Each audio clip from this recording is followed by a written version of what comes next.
Okay, so this one wasn't really planned, but it's kind of been on my mind a little bit, so I may as well talk a bit about it. It's this new crime bill that's being proposed by the Home Secretary. Now, I don't know if that bill has passed yet. I haven't followed the story closely, to be honest. It's sort of been on the back of my mind. That's why I'm not going to talk in great detail about this one. But basically, it's kind of typical Tory stance on crime, pushing for harder sentences and so on. Times had an article or an op-ed basically saying that there's no evidence tougher penalties reduces crime. The stance I've always taken is it's not just about reducing crime; it's about what is right. And I could have a whole philosophical take on that. I'm pretty outspoken on this subject, and I do get very frustrated when people don't understand or don't appreciate or try to downplay the punishment factor as if it's just punitive, as if it's irrelevant. The primary focus when it comes to crime probably should be on reduction, but justice is also a vital issue. So I welcome the at least a discussion about it. I still feel that, the Tories have been in power now for almost 11 years, so they're supposed to be the party of law and order, and not enough has changed. We still see time and time and time again destructive, evil crimes not getting the sort of penalty that they should get. We still see too many judges are frankly out of touch and too weak. Um, and I really think bodies like the Sentencing Council of England and Wales are in some ways on another planet. I don't think that they really grasp public anger on this. For example, when we hear about violent thugs getting out early only to go and commit another crime, it's infuriating. That having been said, there are aspects about this bill that I am not sure about, and one of them is clearly populism. It's clearly in light of the protests last year, which is the vandalism of war memorials. Now, in the United Kingdom, this is a particularly emotive issue because we're a country that are very proud of our armed forces and with good reason. So when we see people vandalizing a war memorial, it understandably angers a lot of people, myself included. I come from a military family. I think it is repugnant.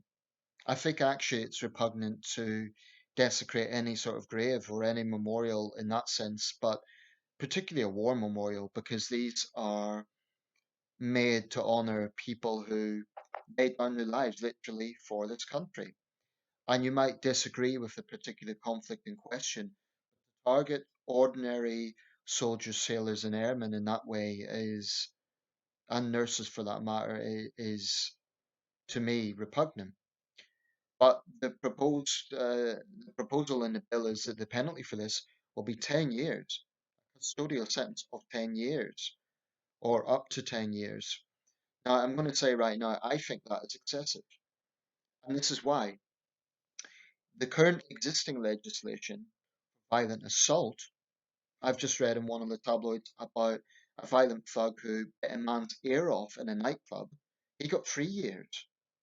Now, is it really sensible that someone who commits violent assault, causing their victim profound anxiety, maybe a financial cost, um, fear, mental anguish, the very real impact that that would have on the victim, is it really balanced that that would result in a few years in prison, but vandalism would result in 10 years? If vandalism is offensive, and it could be hurtful if, families of those named on the memorial know about it and that's hurtful to them.